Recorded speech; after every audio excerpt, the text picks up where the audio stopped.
Hola, en este pequeño video la intención es poder hablar de tres patologías donde hay alteraciones, por lo menos en el metabolismo de alguna sustancia. Ellas son las hemocromatosis, la enfermedad de Wilson y el déficit de alfa-1 antitripsina. Vamos a comenzar con la hemocromatosis, que es una enfermedad que se caracteriza por un excesivo depósito de hierro en el organismo, siendo hígado y páncreas los principales órganos afectados. Como en muchas patologías a lo largo del año, ustedes van a ver que existen formas primarias y secundarias. Cada vez que hablamos de una patología primaria, nos estamos refiriendo a que tiene su origen ya sea en el órgano o, en este caso, en el mismo metabolismo del hierro. Por eso la forma primaria de la hemocromatosis es genética. La hemocromatosis también va a presentar una forma secundaria que se puede deber a varias otras lesiones, donde va a aparecer por una excesiva oferta de hierro, como vamos a ver en un rato. Una persona posee entre 5 a 6 gramos de hierro. En la hemocromatosis, cuando el paciente la tiene plenamente desarrollada, puede llegar a tener más de 50 gramos. Un tercio de esa concentración de hierro la vamos a encontrar en el hígado. La enfermedad bien desarrollada se va a caracterizar básicamente por tres cosas. Por una lesión en el hígado, que es la cirrosis hepática, una lesión en el páncreas, que le va a producir una diabetes, y una hiperpigmentación de la piel. Por eso que a la hemocromatosis también se la suele conocer como diabetes bronceada, por la típica tonalidad que produce en la piel. Tiene un predominio muy marcado en varones, 7 varones por cada mujer con hemocromatosis, y en la forma genética existe una alteración en la absorción del hierro que va a terminar provocando una acumulación de aproximadamente 1 gramo por año. Por eso vamos a ver que las manifestaciones de la hemocromatosis comienzan en la edad adulta.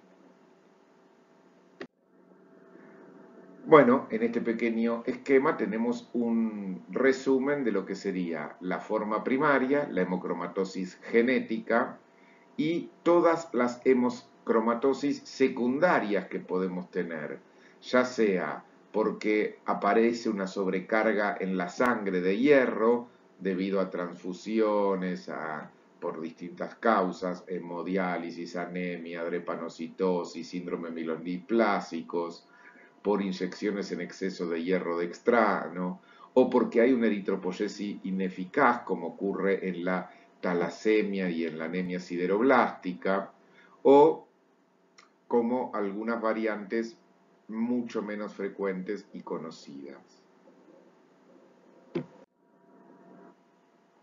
Ahora bien, como el organismo no tiene una forma regulada de excretar el hierro que le sobra, el contenido de hierro en el organismo nosotros lo regulamos a través de la absorción intestinal. En la hemocromatosis, justamente, lo que está alterado, en la primaria sobre todo, es la alteración en la regulación de cómo se absorbe el hierro por el intestino. De esta forma, va a producir que se acumule más o menos de 0,5 a 1 gramo de hierro por año, y el principal lugar en el cual se va a acumular el hierro va a ser el hígado. La principal proteína reguladora de la absorción de hierro, porque ya vimos que no hay una excreción regulada del mismo, es una proteína sintetizada por el hepatocito que se denomina hepcidina, que también tiene actividad antimicrobiana. Justamente lo que produce un aumento de la transcripción de hepcidina es la acción de algunas citoquinas inflamatorias y del mismo hierro. Cuando necesitamos hierro, por el contrario, disminuye la secreción de hepsidina. Por eso, la deficiencia de hierro, la hipoxia o la eritropoyesis ineficaz disminuye su secreción. Lo que produce la hepsidina es una ruptura, una proteólisis del canal de hierro, entonces previene la liberación del hierro que sale de las células y macrófagos intestinales. De esta manera, la hepsidina reduce la concentración de hierro en plasma y la deficiencia de hepsidina causa que aumente el hierro en plasma.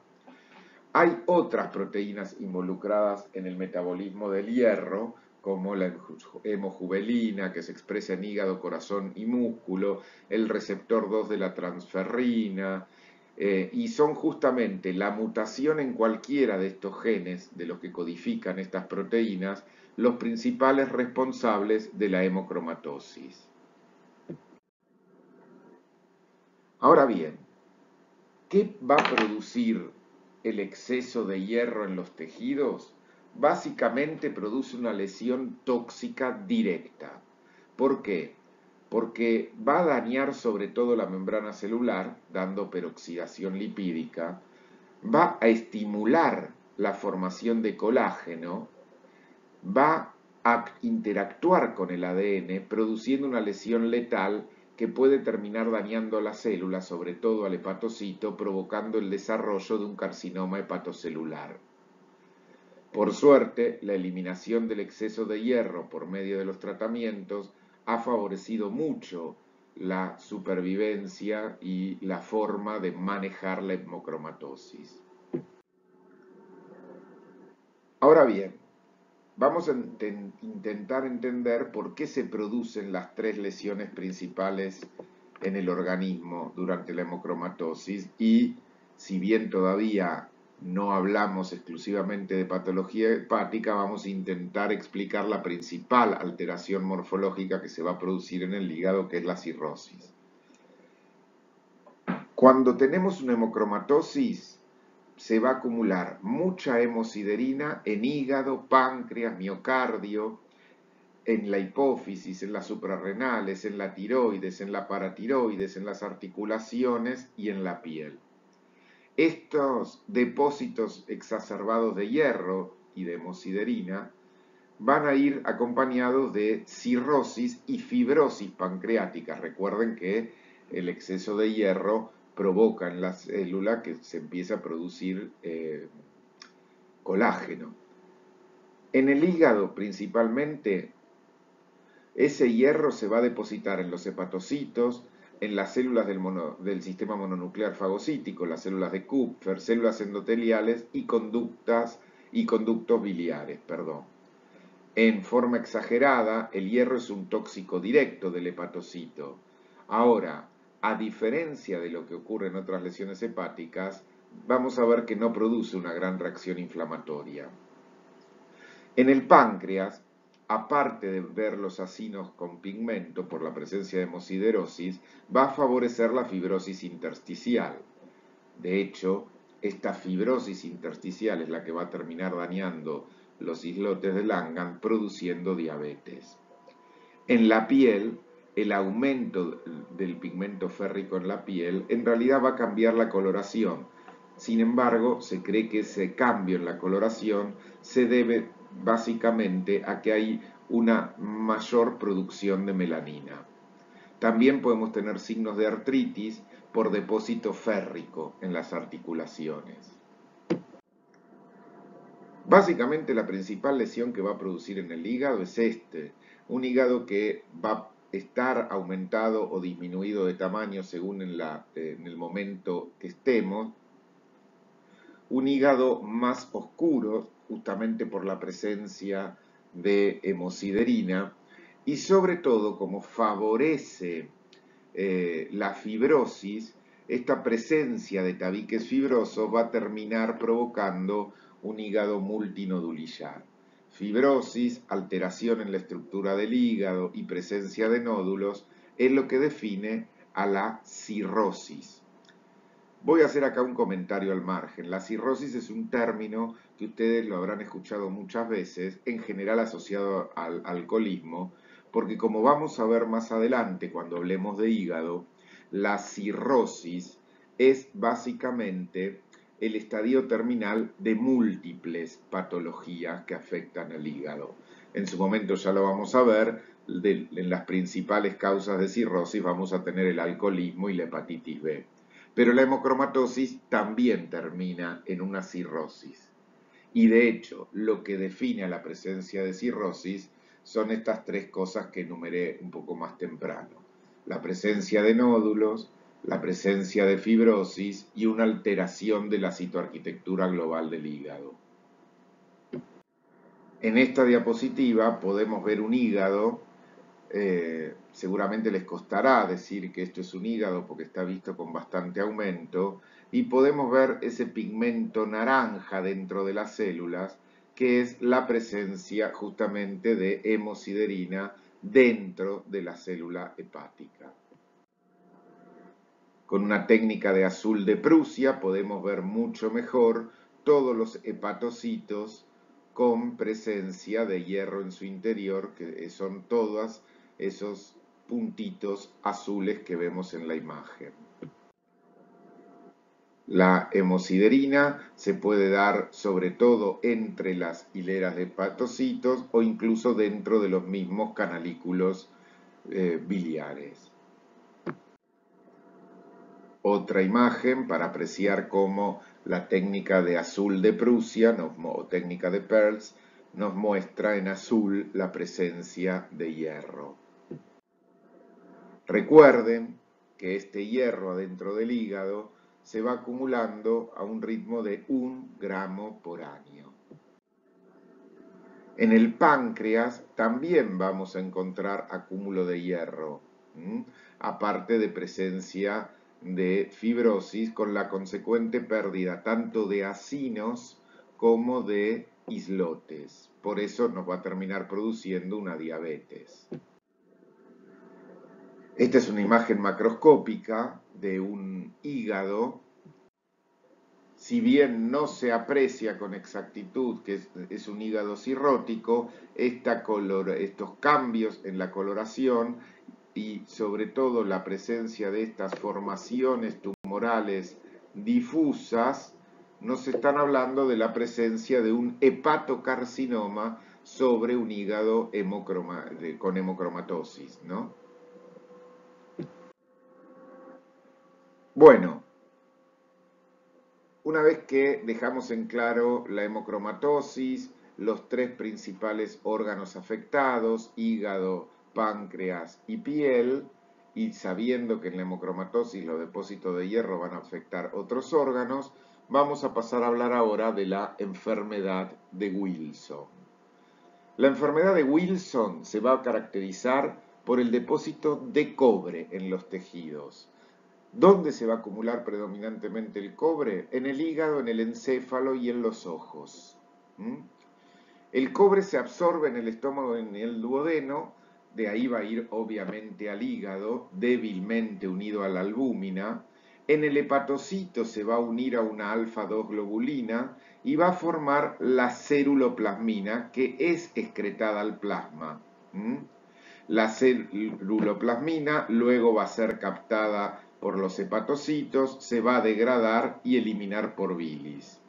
No queda muy en claro todavía cuál es la función de la ceruloplasmina y del cobre en el organismo. La enfermedad de Wilson es una enfermedad genética y tiene una incidencia menor a 1 cada 30.000 nacimientos. A nivel hepático son varias las lesiones que producen. Básicamente va a producir esteatosis. Recuerdan que la esteatosis es el acúmulo de grasas, de triglicéridos en este caso, intracelulares. Puede producir una hepatitis aguda similar a la hepatitis aguda viral, o puede producir una hepatitis crónica que con el tiempo puede evolucionar también a una cirrosis. Acá vemos otra patología que puede terminar en el desarrollo de una cirrosis. Muy raros casos van a terminar desencadenando una forma fatal de hepatitis cuando se afecta más del 90% del parénquima hepático al mismo tiempo, que es una hepatitis fulminante.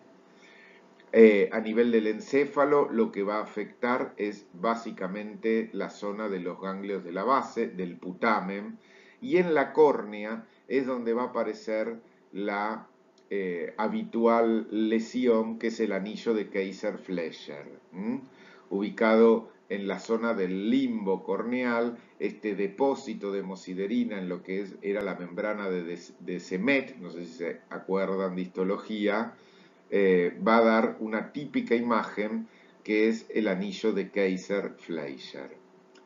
De ahí el término de degeneración hepatolenticular.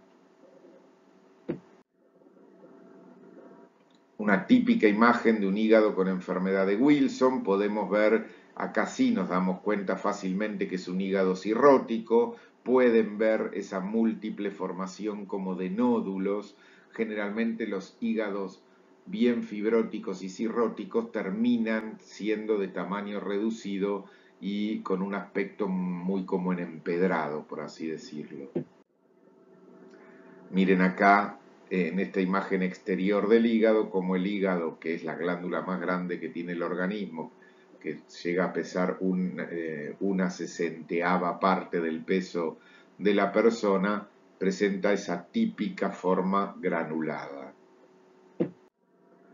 Acá podemos ver en esta imagen microscópica teñida con orceína justamente los gránulos de cobre intracelulares junto con lesión de tipo necrótico también alrededor. No sé si lo dije, pero por las dudas lo vuelvo a decir. Recuerden que la enfermedad de Wilson es un trastorno hereditario autosómico recesivo. ¿Mm? Otra imagen para ver cómo se ve el pigmento de cobre con la técnica de orceína. Bueno, a continuación vamos a hablar de una enfermedad autosómica recesiva que es justamente el déficit de alfa-1 antitripsina. Recuerden que tiene que ser autosómica recesiva, tiene que haber una alteración en los dos genes, en ambos alelos que codifican esta proteína. Y se va a caracterizar justamente por niveles séricos muy bajos de la alfa-1 antitripsina, cuya principal función es inhibir a las proteasas, es decir, aquellas enzimas que rompen proteínas, sobre todo la elastasa de los neutrófilos, que se libera en los procesos inflamatorios.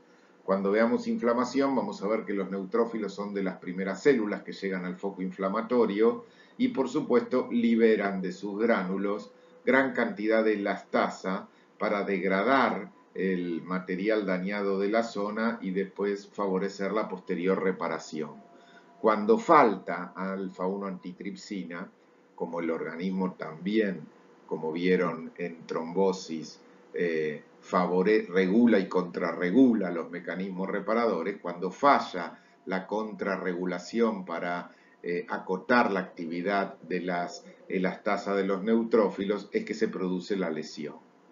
Por eso el déficit de alfa-1 antitripsina va a afectar varios órganos, no solamente el hígado, sino el pulmón, el tejido celular subcutáneo, incluso a nivel arterial puede producir destrucción de las paredes, favoreciendo el desarrollo de aneurisma o de algunas vasculitis como la de Wegener, que ya hablaremos en su momento. La alfa-1 antitripsina se sintetiza en el hígado, es un polipéptido de más de 190 y pico de aminoácidos y la verdad que hay muchas variantes de déficit de alfa-1 antitripsina, desde pequeñas mutaciones en el gen que va a producir pequeñas anormalidades, cada una más o menos compatible con la vida, hasta la ausencia total de alfa-1 antitripsina. Por eso vamos a ver que la lesión puede, mejor dicho, la enfermedad se puede desarrollar ya sea desde el nacimiento o en edades un poco más avanzadas.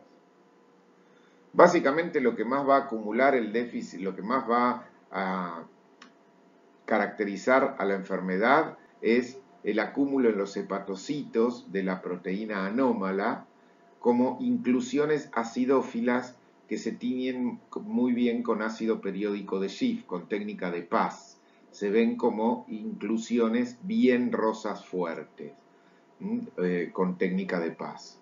Esto puede favorecer el desarrollo de hepatitis, incluso con colestasis, con acúmulo de pigmento biliar, y el desarrollo de fibrosis que puede terminar en una cirrosis hepática e incluso en un pequeño porcentaje de casos en el desarrollo de un hepatocarcinoma. La enfermedad se desarrollaría como consecuencia de una alteración, ¿sí?, en la migración de esta proteína del retículo endoplásmico al aparato de Golgi, justamente por alteraciones en algunos de sus aminoácidos. A veces, en los lactantes, estos glóbulos Paz positivos característicos pueden faltar y la única manifestación de la patología puede ser la presencia de acúmulo de grasa, de esteatosis, que es menos frecuente. Acá podemos ver un hígado teñido con técnica de Paz, ¿sí? En el centro vemos una vena centrolobulillar. En este caso, esos globos blancos que ven es presencia de esteatosis, que no es un rasgo muy común, y ese pigmento más rojizo, más prominente que ven, es justamente el acúmulo de la proteína anómala. Acá a mayor aumento vemos cómo se acumula dentro de los hepatocitos como esos gránulos bien Paz positivos.